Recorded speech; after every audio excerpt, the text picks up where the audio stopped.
Notre rôle maintenant, c'est détecter notre lumière et en profiter au maximum.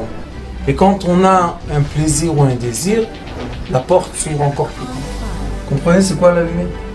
Lumière, amour. C'est pas important qui tu es, où tu es, comment tu es. Dieu t'aime. Top, nous sommes dans une paracha qui est très très intéressante. Il y a beaucoup de thèmes, il y a beaucoup de choses à parler, mais comme nous sommes dans les histoires des enfants indigos, alors on va parler d'une chose qui s'est passée dans la paracha. C'est qu'après qu'il y a eu le conte des enfants d'Israël, après que Akadosh Baruch Hu, il a fait une maguefa, malheureusement il y a eu 24 000 morts, et chaque fois qu'on voit dans la Torah qu'Akadosh Baruch Hu a créé la mort de beaucoup du peuple d'Israël, tout de suite il les compte. Alors on se pose la première question, pourquoi il les compte si tu les as tués? Les sages nous disent qu'ils sont tellement précieux qu'il les a comptés. Même ceux qui sont partis, on les compte, on veut les prendre en compte. Les gens qui sont partis, ils ne sont jamais partis. Et il y a des personnes, surtout les enfants qui sont indigos, ils ont des ressentis. Et beaucoup de fois, ils ont des ressentis d'âmes qui sont partis. C'est pour ça que dans cette paracha, on voit que Akadosh Baruch Hu, il est écrit comme ça. Vayedaber Hashem el Moshe le'emor. Ifkod Hashem Elohei Aruchot. Lechol basar asher ish al haeda. Qu'est-ce que c'est Ruchot? Lechol basar, qu'est-ce que tu veux? Ou basar, ou Ruchot. Il dit non. Ifkod Hashem Elohei Aruchot. Dieu de miséricorde, c'est Hashem. Et Elohei, c'est la rigueur. On a la miséricorde et la rigueur. De quoi? Chez la Ruchot. Ça veut dire que chaque fois qu'Akadosh Baruch Hu compte le peuple d'Israël, il ne compte pas seulement les gens vivants, il compte aussi les gens qui ont décédé. Pourquoi on a besoin de ça? Mon cher Rabbeinu, quand on était au Mont Sinaï, il a dit Mi sheshno imanu po, ve mi sheineno imanu po. Qu'est-ce que tu veux, mon cher Rabbeinu? Ça veut dire quoi? Ceux qui sont là et ceux qui ne sont pas là. Ça veut dire que l'entier, le vrai entier d'une personne, c'est la partie invisible et la partie visible. Si on n'arrive pas à prendre compte de la partie invisible, on n'arrive pas vraiment à toucher la partie visible. Vous comprenez ce que je dis ou je parle en chinois? Non, c'est bien. C'est du... Non, c'est bon. Ça veut dire que... Ça veut dire que... Attendez, le japonais, il va venir. Ça veut dire que la personne, quand on voit par exemple une personne malade, ou une personne qui se sent pas bien, ou une personne qui est dans l'euphorie, qui est dans le mieux, dans le trop bien, le corps représente l'âme. Le mouvement du corps, c'est d'après le mouvement de l'âme. Et ça, c'est une grande question quand on étudie la médecine parallèle. Qui est avant qui? Est-ce que le corps fait bouger l'âme ou est-ce que l'âme fait bouger le corps? C'est une grande question. La vraie réponse est que l'âme fait bouger le corps. Et le corps juste répond à l'âme. Oui. Parce que c'est l'âme qui dirige. C'est elle qui doit diriger. Donc quand tu as un malaise, c'est que l'âme est malade? Comment? Quand tu as un malaise, par exemple. Ça veut dire que l'âme n'est pas à sa place. L'âme dit, je ne suis pas à ma place, remettez-moi à ma place. Les douleurs, c'est l'âme qui n'est pas à la place. La maladie, c'est l'âme qui n'est pas à la place. Il y a beaucoup de choses comme ça qu'on voit qu'en effet, si on va toucher l'âme, on peut guérir le corps. Et pas toujours quand on guérit le corps, vraiment on a réussi à guérir l'âme. Alors il dit, Ifkod, c'est quoi Ifkod? Ifkod, ça peut être Pikoudim, il est en train de compter. Ou bien Ifkod, c'est Mefaked, il va diriger. Alors il dit, je vais à Kadosh Baruch Hu mettre un dirigeant sur le peuple d'Israël. Mais il ne dit pas le peuple d'Israël, il dit Elohei Aruchot lechol basar ish al haeda. On a un langage très bizarre ici dans ce passage. Ça veut dire quoi? Ifkod Hashem Elohei Aruchot lechol basar, ish alaïda. Pourquoi nous troubler comme ça? Parce que mon cher Rabbeinu, pour lui, c'était très très simple de monter dans les cieux, descendre, parler avec le peuple d'Israël. Il levait son voile, il était illuminant. Il baissait son voile, on ne le voyait pas. Il était dans Ohel Moed, en dehors du Machané. Pour lui, mon cher Rabbeinu, c'était simple. Quoi? Qu'il y a le monde spirituel et le monde matériel. Mais maintenant, il est en train de partir. On sait que mon cher Rabbeinu, on lui a déclaré qu'il doit partir. Ça y est, il va quitter le peuple d'Israël. Mais quand même, il est soucieux de quoi? Qui va s'occuper de ses enfants? C'est Bnei Israël, c'est comme Bnei Moshe. Alors il dit ici, Asher yetze lifnehem, Asher yavo lifnehem. Ce monsieur-là que je vais mettre maintenant après toi, c'est quelqu'un qui doit être capable. Asher yetze lifnehem, il doit être toujours en avant. Mais Asher yavo lifnehem. Il va sortir avant eux, il va venir avant eux. Qu'est-ce qu'il veut dire? La Torah veut nous dire une chose. Elle veut nous dire que le vrai berger du peuple d'Israël, c'est quelqu'un qui est capable d'être avant eux, l'ifnem. Il est capable d'être le magen, le bouclier de lumière. Et il est capable de venir l'ifnem. Venir qui? Il vient vers Hachem. Vous comprenez comment ça se passe? Comme Akadosh Baruch Hu, il est spirituel dans la matière aussi, mais dans la spiritualité. Alors, cette personne-là doit être capable de venir avant. V'asher yotziem, v'asher yaviem. Il est capable de les faire sortir, il est capable de les faire entrer. Sortir d'où? Rentrer où?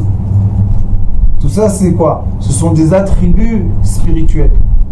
Il est capable de les faire sortir et il est capable de les faire venir. Sortir d'Égypte, venir en terre d'Israël. Sortir de terre d'Israël, venir en exil. Passer en exil de pays à pays, c'est sortir d'un pays, rentrer dans un autre. Ça veut dire qu'on a besoin que le berger ait quelqu'un qui est capable d'être modifié. C'est quelqu'un qui est capable d'être une fois égyptien, une fois israélien, une fois Israël, une fois Jordanie, une fois Jordanie, une fois Turquie, une fois Turquie, une fois... C'est quelqu'un qu'on peut l'emmener partout et il s'adapte. Maintenant la question est, quel est le trait de caractère d'une personne qui s'adapte tout le temps? L'humilité. Si la personne qui doit s'adapter est connectée à la matière, donc chaque fois que je la fais bouger d'un endroit à l'autre, qu'est-ce qu'elle fait? Elle perd son identité puisqu'on la fait perdre sa matière. Mais si la personne n'est pas tellement attachée à la matière, elle est attachée à quoi? Spirituel. Ça veut dire que cette personne, toujours le berger, il est écrit aussi dans le Zohar HaKadosh, que le vrai berger du peuple d'Israël, c'est quelqu'un que même s'il descend, même peut-être Charetouma, il descend dans le fin fond de l'impureté, son visage est toujours vers Akadosh Baruch Hu. Yaher Hashem panav elecha. Il est toujours face à face avec Akadosh Baruch Hu. Alors comment il descend? Il descend en marche arrière. Comment il rentre? Il rentre en avant. C'est quelqu'un que tout le temps doit être connecté à la lumière. Ça c'est un travail. Pourquoi? Parce que une personne normalement dans la vie normale des gens, qu'est-ce qu'elle fait? Elle grandit dans son physique. Après, elle s'achète. Elle s'achète la voiture, elle s'achète la maison, elle emmène sa femme dans sa maison, ses enfants dans sa maison. Elle est tout le temps en train de quoi faire? De prendre des choses. Et tout d'un coup, on nous dit, vous savez, c'est quoi le vrai berger du peuple d'Israël ou du peuple entier? C'est quelqu'un qui ne tient plus à rien. Alors quoi? Ta maison n'est pas importante? Et ta femme n'est pas importante? Oui.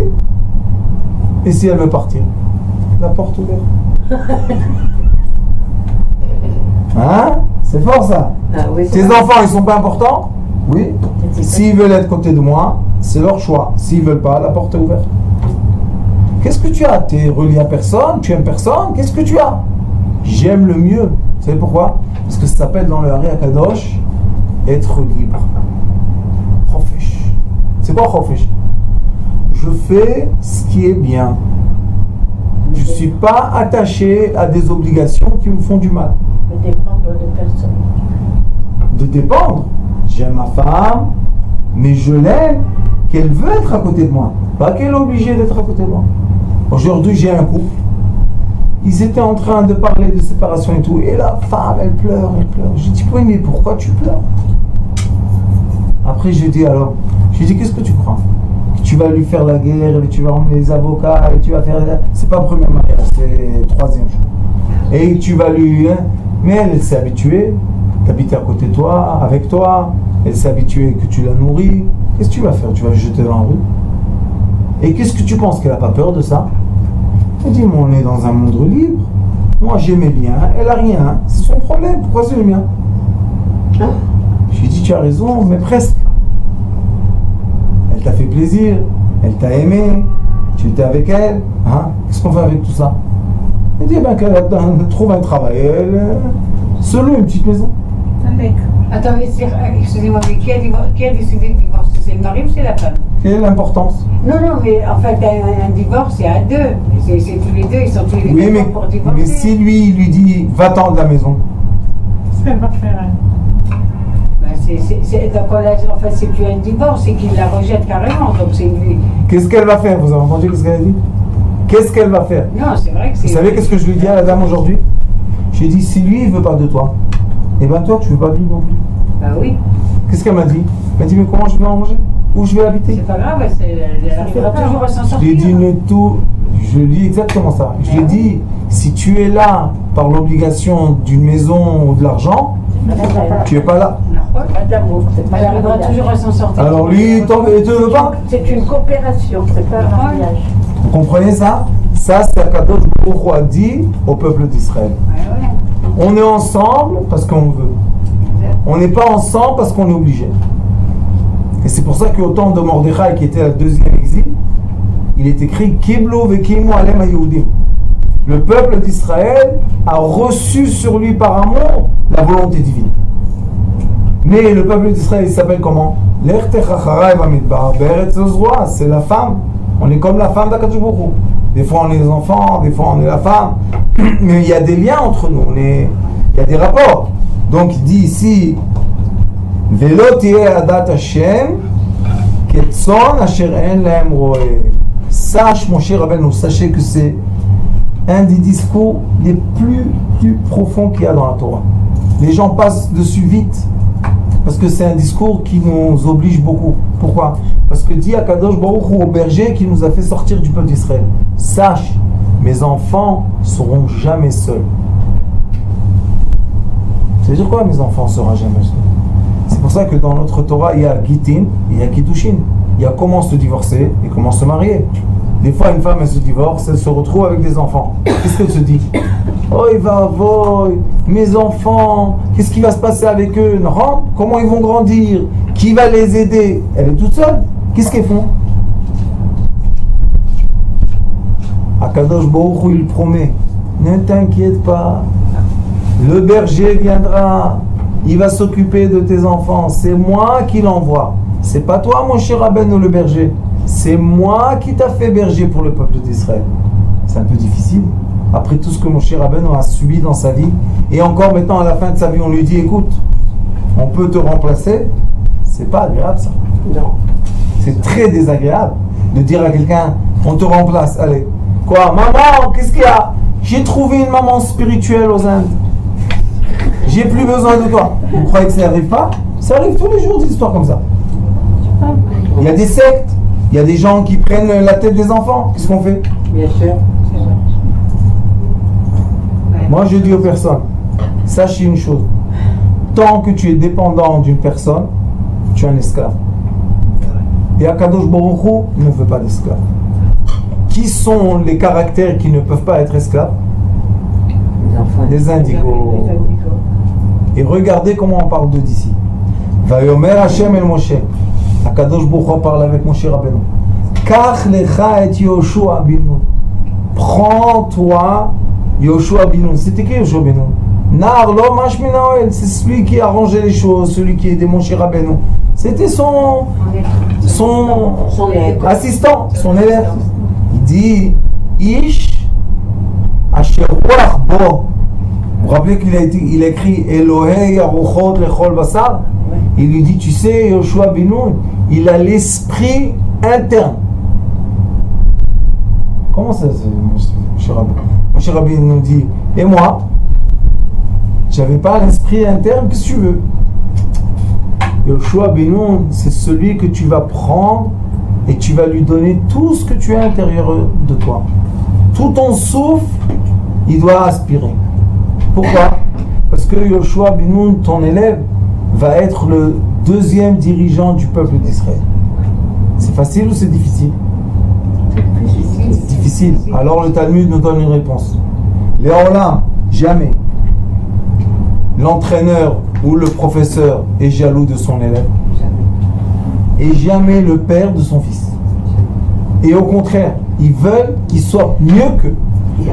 Il y avait une période, Baruch Hashem, je recevais des douleurs que ça faisait un peu tourner la tête. Pendant beaucoup de mois. Et une fois, j'ai pas dormi la nuit. J'étais dans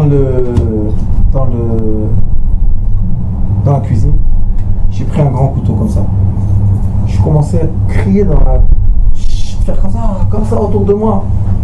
2 filles à moi sont descendues en bas. Papa, qu'est-ce que tu as? Je leur ai dit, c'est fini, je veux plus souffrir. Halas, où il est celui-là qui me fait souffrir? Je suis devenu un peu coucou zinzin dans la tête. Elles m'ont mis, repose-toi papa, repose-toi, c'est pas bien comme ça, repose-toi. Attends, ils ont pris le couteau, je me suis reposé, je suis endormi. Quand je me suis endormi, je leur ai dit, qui me frappe? Qui est l'entité qui me fait tellement mal? Je veux savoir. Vous savez qu'est-ce qu'ils m'ont répondu? C'est ton maître. Je dis, je connais mon maître. Mon maître, il me fait comme ça mal. C'est le japonais, la shkun et tous les mots là. C'est de l'enfance, on ne peut pas oublier en japonais. T'es grandi en japonais. Avec les soupes, avec les mouches.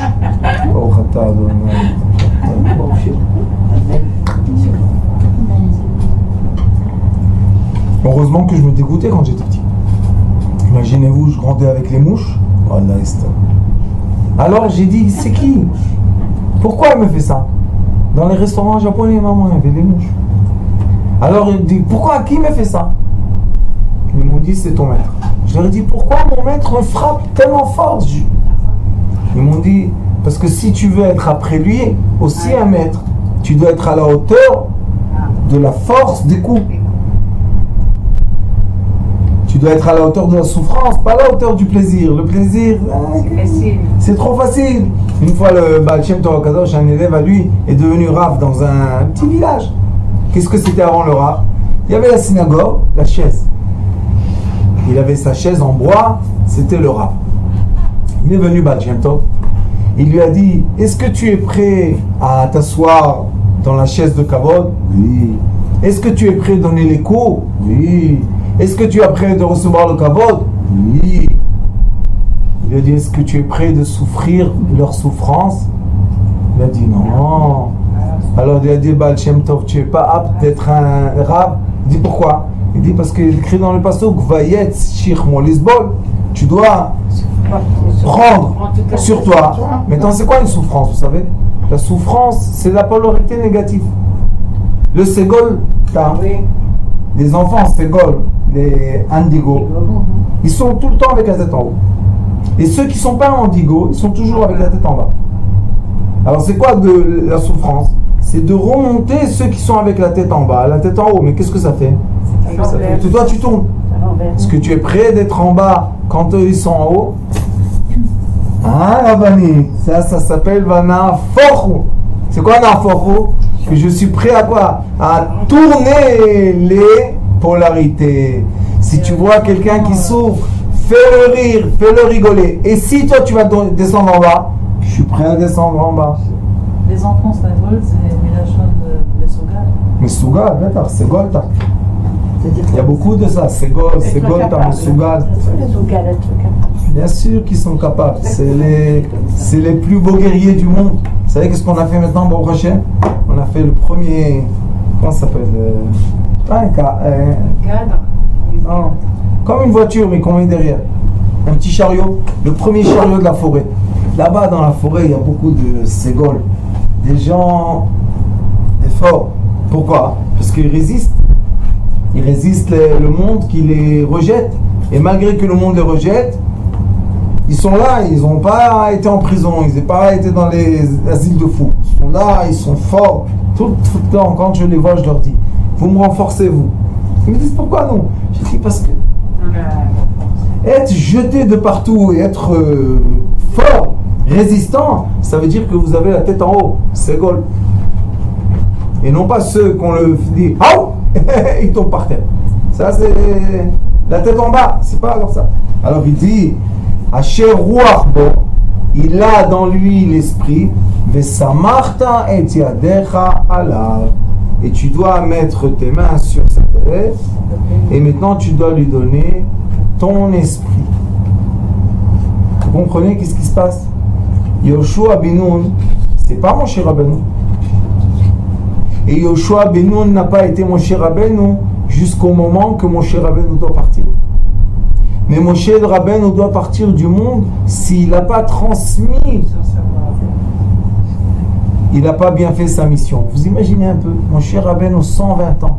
Qu'est-ce que j'ai pas fait bien en mission? 80 ans, 40 ans dans le désert, et 40 ans il fait sortir le peuple d'Israël d'Égypte dans le désert. C'est pas un vrai leader, c'est un super vrai leader. À la fin, qu'est-ce qu'on lui dit? Tu sais comment on va te tester? Si tu vas donner tout ce que tu as en toi à ton élève. C'est magnifique. C'est dur, hein? C'est à la fois dur, mais à l'autre fois. C'est bon de pouvoir le Mais faire. c'est bien de pouvoir le faire. C'est grand. Ça veut dire qu'on apprécie son savoir. C'est grand, c'est grand. Ça veut dire que c'est un homme de grandeur. De grandeur, c'est grand de faire. Maintenant, on va poser la question. Yoshua. On va parler de Yoshua. Yoshua ben Nun. Les gens, qu'est-ce qu'ils vont dire après? Mais c'est pas ton caractère. C'est ce que tu as reçu de ton maître. Mais c'est un peu normal puisque l'élève suit l'exemple du maître. Oui, mais Rabbanit, c'est lui qui doit être le leader du peuple. Le peuple doit entendre ce que dit Yoshua. Et comment ils vont entendre? Ils vont lui dire, toi, tu vas nous diriger à nous? Non, toi, tu es l'élève, tu as reçu de Moshe Rabbeinu. Nous, on veut Moshe Rabbeinu, on veut pas toi. Il faut qu'il fasse ses preuves par lui-même. Ses preuves. Par lui-même. Donc il a prouvé en... Voilà. Un grand problème, Yoshua. Ouais. Oui, Rabbanit. On marche bien sur Moshe. Oui, mais Yoshua maintenant, c'est lui le nouveau leader. Jusqu'à que le Mashiach viendra, on ne marchera plus sur Moshe. Mais Zarat Hashem, et ça sera qui le grand Mashiach qui viendra? Moshe Rabbeinu. C'est l'année Shama de Moshe Rabbeinu qui va revenir. Mais Yoshua ben Nun, sachez que Yoshua ben Nun, dans les épreuves qu'il a eues, on voit que c'est pas un ségol. C'est pas un ségol. C'est pas quelqu'un qui a eu l'esprit divin. La preuve que quand il veut faire rentrer le peuple d'Israël en Israël, il y a un ange qui vient et qui lui dit, je vais te tuer. Et Yoshua se met à plat. Il dit, excuse-moi, quelle faute on a fait, qu'est-ce qu'il faut faire? Yoshua, mon cher Rabbeinu, on n'a jamais entendu qu'un ange est venu le mettre à plat. Qu'est-ce que c'est? Mon cher Rabbeinu, il est au-delà des anges. Alors c'est son positionnement, c'est le positionnement. Parce que Yoshua ben Nun, c'était pas le leader, c'était pas Shlomo HaMelech. C'est un deuxième. Sachez que, oui, c'est le numéro 2. Sachez que David HaMelech aussi, c'était pas Moshe Rabbeinu. David HaMelech, il a eu tout le temps des difficultés d'être le leader du peuple d'Israël. Quand il est venu Shlomo, il a dit, celui-là il m'arrange, tac, celui-là il m'embête, tu coupes la tête, celui-là tu coupes la tête. Est-ce qu'il y a du bruit? Non, il y a du silence. Très bien, maintenant je vais construire le temple. Quel âge il avait? 12 ans. Donc, on a David HaMelech, qui était le père, qui n'était pas à la hauteur de son fils, la preuve qu'il n'a pas construit le deuxième temple. On a Shlomo HaMelech, qui est le fils, que le père lui dit, fais ce que te dit Akadosh Baruch Hu, tu réussiras dans ta vie, et il a vraiment réussi. C'est bien, c'est bien. Et on a après les enfants de Shlomo HaMelech qui n'ont pas réussi à être à la hauteur de leur père. Alors on voit que les enfants, leaders, les vrais leaders de caractère de leader, C'est Dieu qui leur donne le roi. Eh oui. c'est qui? C'est Ish Asher Ruach Elokim Bo. Le roi, Eh oui. oui, c'est pas. Mais Yoshua ben Nun était Ish Asher Ruach Bo. Vesamachta et Yadech Alav. Im yesh bo ruach, s'il a l'esprit d'un leader, pourquoi je dois le bénir? Et s'il a l'esprit d'un leader, comment ça se fait qu'un ange vient lui faire peur et il s'attale par terre? Qu'est-ce que c'est ça? Tu es le leader du peuple d'Israël. Qui c'est un ange? Qu'est-ce que c'est un ange? Un ange, c'est une lumière. Si tu mets un... Donc en définitive, le leader, donc son pouvoir, on peut dire qu'un leader, il prend le pouvoir ou on lui donne? Le leader est né avec le pouvoir. Elle est née. Maintenant, écoutez, qu'est-ce qui se passe? Je vais vous dire une chose qui est très difficile à dire, mais Dieu nous donnera la force. La personne qui est née avec le savoir, vous savez, ceux qui se font les inventions, les leaders, les Indigo, les Sgolta, tout cela, qu'est-ce qu'ils font? Ils emmènent dans le monde un savoir, un nouveau savoir. Maintenant, s'ils sont sages, qu'est-ce qu'ils vont faire du savoir? On le transmet? Ils vont le transmettre, s'ils sont sages. S'ils sont bêtes, le savoir meurt avec eux. Et s'ils sont sages, ils vont donner ce savoir. Maintenant, ceux qui vont recevoir le savoir, ils vont être indigo ou carré? Donc, carré, Ils sont pas Carré. Ils sont pas indigo. Ils sont obligés d'être carrés. parce qu'ils ont reçu. Donc regardez qu'est-ce qui s'est passé. Le savoir qui vient du cerveau droit, à la fin se concrétise par le cerveau gauche. Et qu'est-ce que ça veut dire ça, vous savez?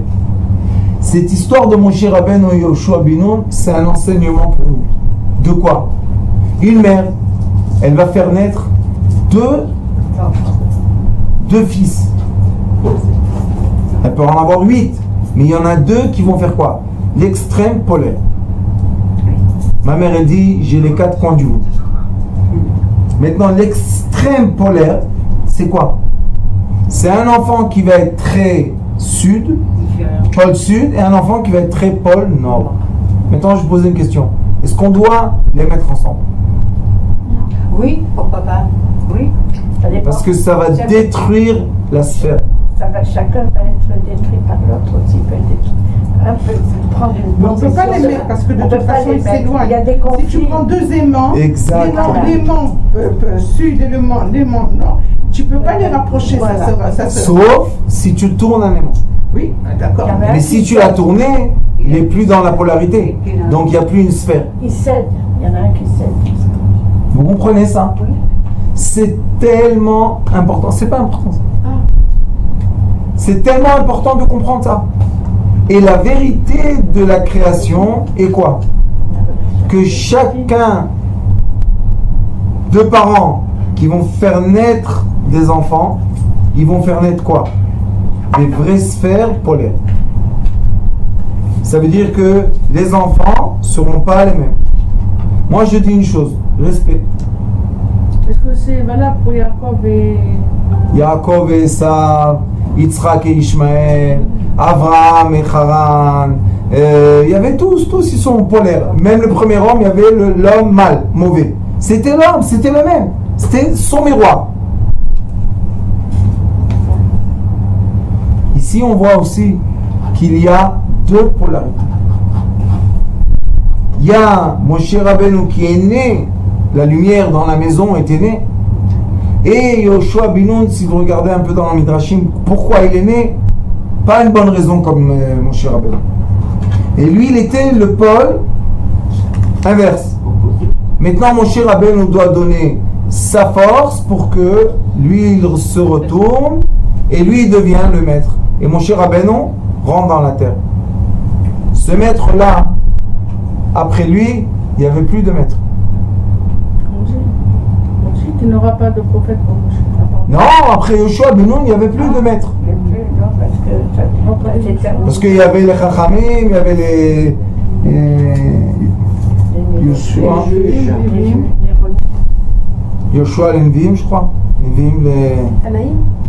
Non, c'est... Non, c'est après. Le Pirkei Avot. Moshe Kibel Torah Messina, il Masra le Yoshua, Yoshua, les Skenim, je crois. Il a donné Skenim, Skenim, et ils ont transmis, mais il n'y a plus le nom d'une personne. Ça veut dire que Yoshua, qu'est-ce qu'il a fait? Il a accompli la mission des deux.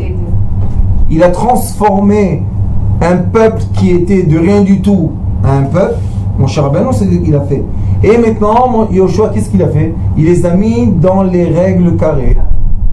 Il a commencé à leur dire, voilà, c'est les règles sont comme ça, les règles sont comme ça. Il a partagé la terre d'Israël. Il a dit, toi, tu es jusque là, toi, tu es la frontière. Qu'est-ce qu'il a fait? Il a concrétisé de façon de quoi? De cerveau gauche, de processus, la vie du peuple d'Israël. Donc il n'y avait plus après lui des grands leaders. Et à un moment, le peuple d'Israël, encore une fois, va dans tous les sens. Qu'est-ce que fait Akadosh Baruch Hu? Il lui a promis.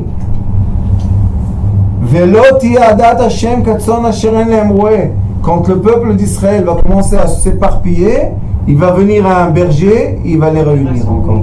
Qui est venu après? Élie. Élie à Cohen. Et Élie a formé qui? Shmuel Hanavi. Shmuel Hanavi a formé qui? Shaoul HaMelech et David HaMelech, qui étaient aussi deux polarités.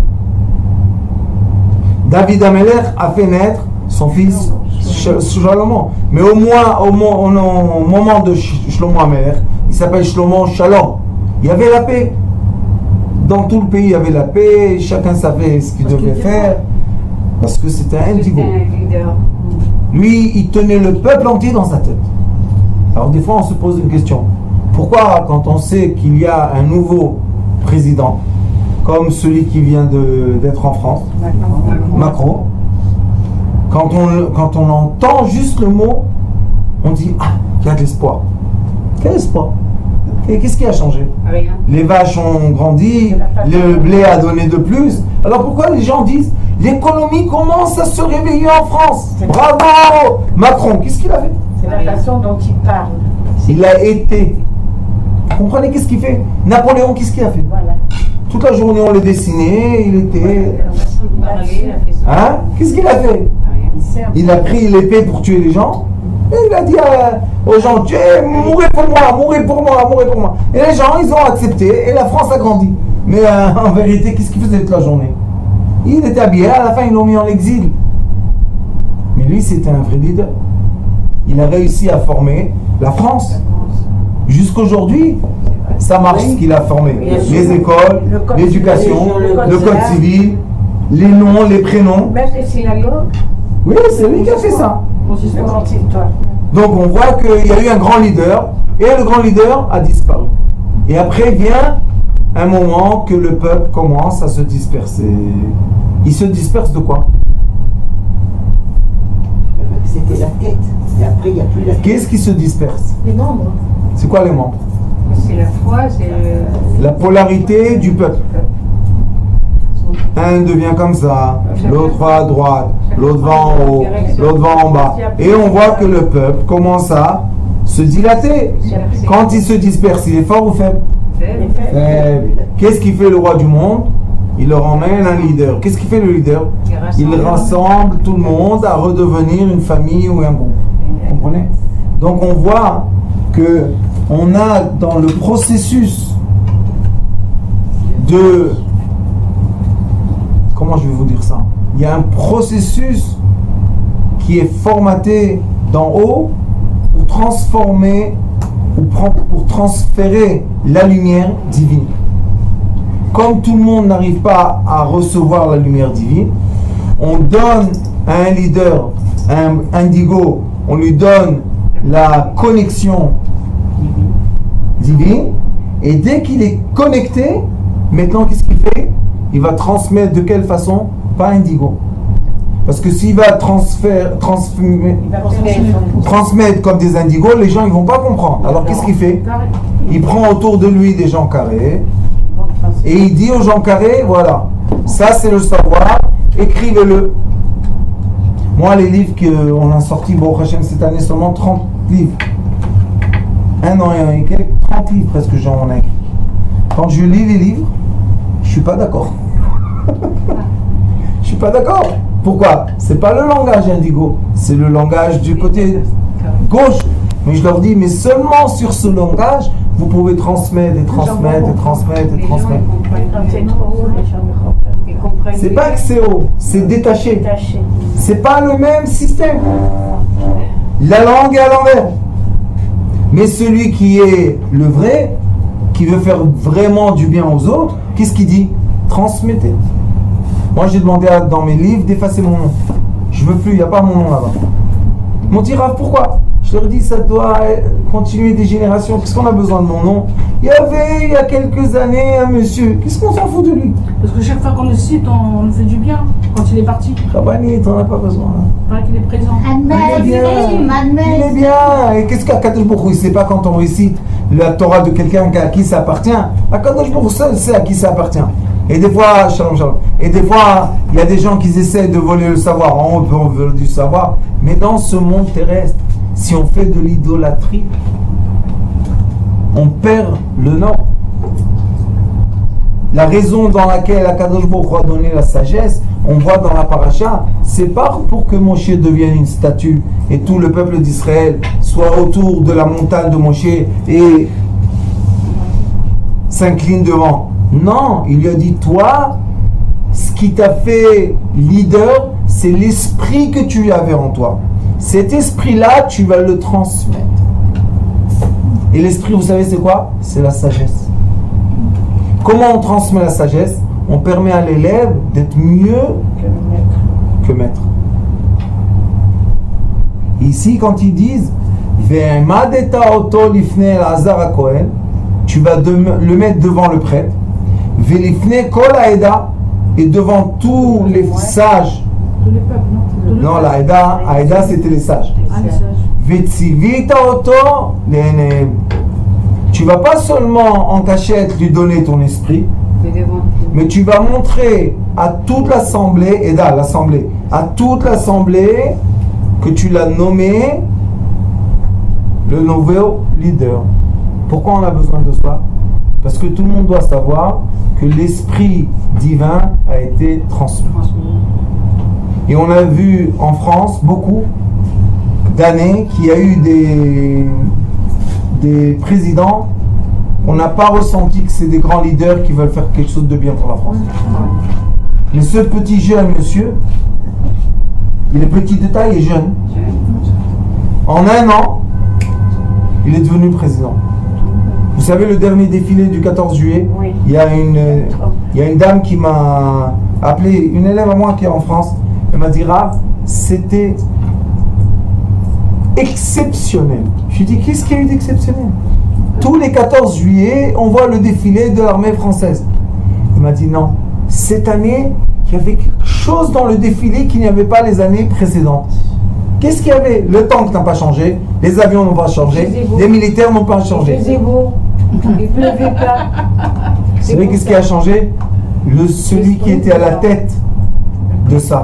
La présidente de ce Le président qui était à la tête, qui était devant tout ça, la façon dans laquelle il a regardé le défilé, ça fait un changement. Pourquoi? Ils ont vu Donald Trump, qui est le chef du monde, venir donner du kavod à la France. Vous savez que la France et l'Amérique, c'était deux énergies contraires, très contraires. C'est la France qui a créé l'Europe contre le dollar, il faut se rappeler. Et tout d'un coup, il vient Donald Trump et il est à côté de monsieur Macron et il lui donne du kavod. Mais il a quelque chose dans le regard, je trouve, ce Macron. Il a quelque chose dans Il a quelque chose dans l'esprit. Comment une personne, de rien du tout, en un an, devient président? Mais quand même, quand il regarde. Oui, parce que lui, quand il a décidé, je vais mener la France, il a vraiment mené la France. Et regardez quelque chose de très important. De ce discours qu'il a fait. Écoutez, il a une femme très plus âgée que lui. Oui. Il n'a pas d'enfant. Non, il n'a pas voulu. Parce que Il est complètement libre. libre de diriger. Il fait ce qu'il veut. Celui qui a des enfants et qui a des forces, qui lui dit à droite, à gauche, comment il peut être un vrai leader? Il peut pas. Mais celui qui comme je vous ai dit tout à l'heure, on vit libre. C'est vrai que tu es mon fils, mais c'est toi qui choisis. Tu veux être là, tu sois là. Sinon, tu peux partir. Il s'est détaché de toutes ces obligations. Ça veut dire quoi? Ça veut dire que le vrai leader, c'est quelqu'un qui est vraiment libre. Et ce monsieur-là, Macron, c'est quelqu'un de très spécial. Le Rav Ovadia Yosef, on va passer de l'un à l'autre, que lui aussi a grandi dans la misère de tout ce que vous voulez. Le jour qu'il est devenu Rishon LeZion, qu'est-ce qu'il a dit? Je monte parti politique. Jamais les Rishon LeZion ils étaient dans le parti politique. Il a dit je monte un parti politique et je vais être le leader de tous les Sfarad. Vous savez que dans tous les temps, aucun homme juif a réussi à emmener à son enterrement 1 million de personnes. Personne. Et vous savez qu'ils ont fait vite l'enterrement parce qu'il y avait au moins encore 1 million de l'exil qui voulaient venir participer. Ils n'avaient pas de place. Imaginez-vous 2 millions de gens. Où ils les auraient mis? Alors ils ont dit, vite faites l'enterrement. Vous savez c'est quoi un être? Un être. Maintenant après lui, il n'y a rien du tout. Le peuple cherche. C'est qui le leader? Où il est le berger? C'est qui va nous mener? Celui-là il dit non, moi je suis pas apte. L'autre il dit non, j'ai pas envie. Le rôle du leader, c'est pas de préparer un qui va venir après lui. Et c'est ça la grande question qu'il y a eu dans le peuple orthodoxe, que les Lituaniens, le Lituanien, il a délégué personne. Le Rav Eliashiv, les Chassidim, le Rav Osner, il a délégué personne. N'empêche qu'il devait déléguer un qu'on connaît. Et le Rav Ovadia Yosef n'a délégué personne. Oui, alors comment ça se fait? Comment ça se fait? Je vais vous dire que ça veut dire quoi? Qu'est-ce que ça veut dire? Mon interprétation. Peut-être qu'il veut pas que ça veut dire que comme il était promis ici, Velo tiye adat Hashem ketzon asheren le'emroe. Dieu a promis, il y aura toujours le leader. On espère que ce leader-là qui va se dévoiler, c'est le leader du klal.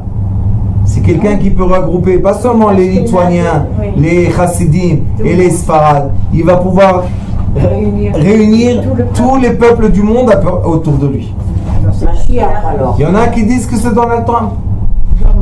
Il y en a qui disent que la gematria de Donald Trump, c'est Mashiach Ben David.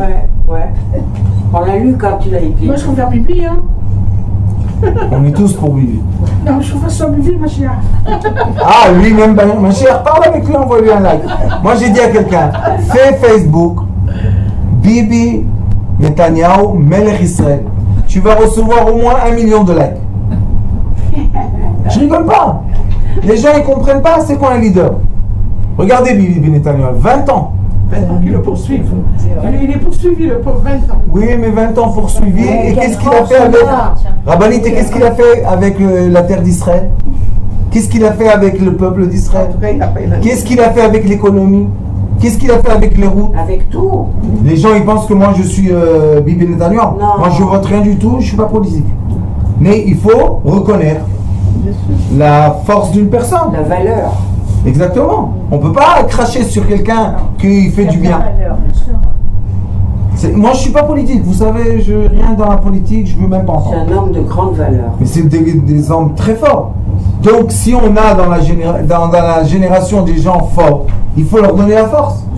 Nous devons savoir qu'il y a 2 sortes de leaders. Il y a un leader qui construit le pays. Et il y a un leader qui forme le pays. C'est pas la même chose.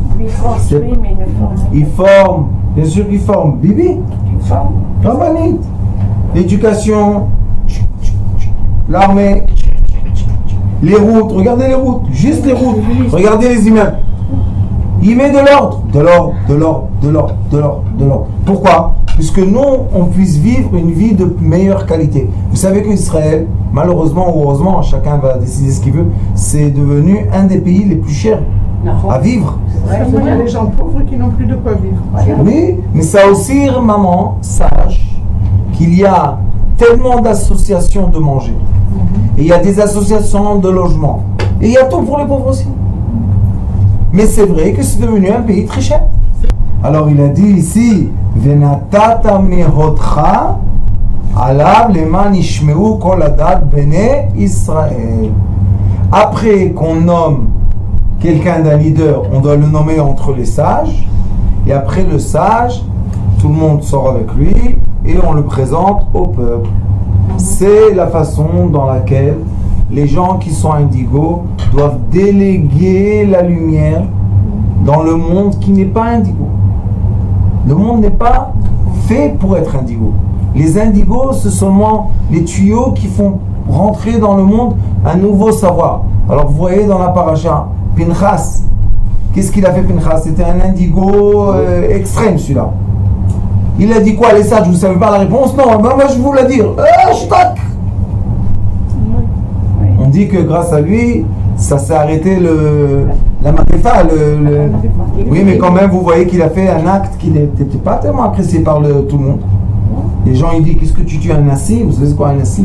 Tuer un président, c'est pas... Mais quand il a tué, il a fait la révolution. Tout de suite après, Moshe Rabbeinu doit déléguer. Pourquoi? On dit, les sages disent que Moshe Rabbeinu n'a pas su comment se comporter avec cette histoire-là de Mount Midian. Et si tu n'as pas su sauver le peuple d'Israël d'une magéfa de 24 000, ça y est, tu dois partir.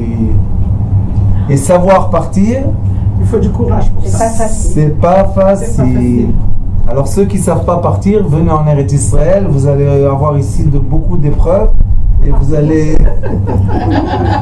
Grâce à Dieu, quand on arrive, on est servi. On comprend, hein, on a les épreuves. On dégringole de... On descend un peu.